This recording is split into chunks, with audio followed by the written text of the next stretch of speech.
ने, लेकिन अज तक तारीख अंदर ऐसा वाकया नहीं सुनिया होएगा इला बेशतर शायद कि तुहाड़ियां अखां ने वेखिया ते कन्नां ने सुनिया होए कि एक पुत्र इतनी बड़ी ते अजीम नेमत है। ए पुत्र दी शान ते मुकाम इतना है, इस पुत्र ने अपने बाप वास्ते जान दी होए, इस पुत्र ने अपने बाप वास्ते अपने आप नूं कुर्बान कीता होए। यही पाकिस्तान है, इसे पाकिस्तान दे अंदर मौजूद नौजवान अज वे बाप जिहड़ा है हॉस्पिटल दे अंदर दाखिल हो गया, डॉक्टर ने कहा कि इहदियां किडनियां इहदे गुर्दे दोनों खत्म हो गए, फेल हो गए ने। 1 महीने तक तुहाडे कोल टाइम है। बाप भी पिछली उम्र अंदर बुढ़ापे अंदर चला गया। एक पुत्र है ते बड़ा जवान है, एक बेटा है बड़ा जवान ते घड़ियल जवान है। इन्हें बड़ी कोशिश की थी कि मुल लब जाए, मैनू तलाश करना पे, मैं सारी दौलत लगा देवा, लेकिन गुर्दा ना मिल पाया। इन्हें अपना चेकअप कराया ते गुर्दा मैच कर गया, गुर्दा मैच कर गया, रिपोर्टां कराइया ते टाइम तय हो गया ऑपरेशन दा।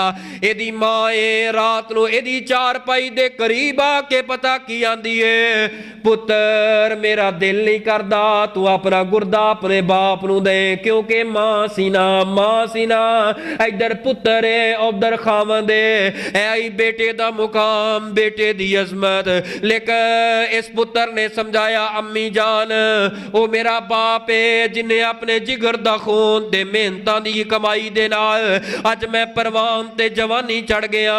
ऐ मेरा गुर्दा बाप दियां मेहनतां दे नाल ही ते तैयार होया है, ऐ मेरा दिल बाप दियां मेहनतां ते शफकतां दे नाल ही तैयार होया है। अगर मैं गुर्दा दे देवा मैनू कोई मुश्किल नहीं है, ऐ मां जी दुआ तुसी कर देवो। ऑपरेशन थिएटर दे अंदर जान लगे ने, बाप ने आवाज लगाई है पुत्र मेरी गल सुन के जा, ऐ पुत्र खुदा दा वास्ता है मैनू ना गुर्दा दे ना दे ना दे, जान दा पता कोई नहीं, मैं ते अगे मरिया होया, जे बिल्कुल मर जावांगा ते की होएगा। ऐ पुत्र अपना गुर्दा संभाल के रख, मैं अल्लाह दा वास्ता दे के आना, ना दे गुर्दा ना दे गुर्दा ना दे गुर्दा। ऐ बाप मिन्नता करदा रहा, जवान पुत्र ने हिम्मत करके कोशिश करके इन्हें बड़ी जुर्रत दे नाल ऑपरेशन थिएटर अंदर चला गया, गुर्दा डिलीट करता है अपने बाप नू अता कर दिता है। बाप दे जाके गुर्दा लग गया, फिट हो गया, पुत्र भी चल पिया है, पुत्र दा ऑपरेशन हो गया, बाप भी चल पिया। डॉक्टर ने कहा सारियां रिपोर्टां क्लीयर है, लेकिन बाप नू जिस वक्त ले आंदा गया बाप चलन फिरन दे काबल हो गया। चंद दिन दुनिया दे ऊपर रहा, गुर्दा भी दे दिता, लेकिन बाप भी दुनिया तो चला गया, बाप भी दुनिया तो चला गया। उस नौजवान दा इंटरव्यू लिया गया है, ए नौजवान दस इतनी हिम्मत किवें कीती है, कोई पुत्र ते इन्नी हिम्मत कोई नहीं करदा, अज किवें इन्नी हिम्मत कर लई है, किवें इन्नी हिम्मत कर लई है। ए बाप पुत्र कहंदा है ए औलाद ही ते हुंदी है जिन्हां नूं वेख वेख के मापे जींदे ने, अगर मेरे बाप नूं दोवें गुर्दे मैनूं देने पै जांदे अल्लाह दी कसम मैं एक मरतबा सी ना करदा, अपने दोनों गुर्दे निकाल के अपने बाप नू दे देंदा।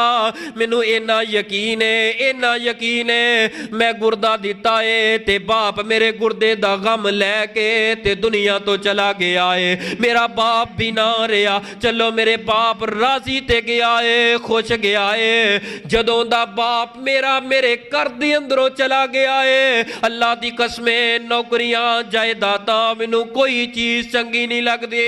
ऐ बेटा नेमत रब दी नेमत, ऐ बेटा असल अजमत वाला, ऐ बेटा है असल शान वाला, ऐ बेटा है असल मुकाम वाला, जिदा मुकाम इस्लाम दे अंदर दीन दे अंदर मौजूद है। अगर हाँ बेटा अल्लाह पाक दी नेमत ओ नेमत है जड़ा वफादार बेटा है। खुदारा बेटियो तुहाडी असमत बड़ी है, लेकिन बाप नू अपनी दुआवां दे अंदर ना भुलिया जे, तेरी असमत ते मुकाम बड़ा है। इस बाप दे नाल मुहब्बतां ते प्यार दे अंदर कमी नहीं आउणी चाहिदी। ऐसियां औलादा अल्लाह पाक दी नेमत है, ऐसे पुत्र अल्लाह पाक दी नेमत है जिन्होंने रब ने अता कीते ने।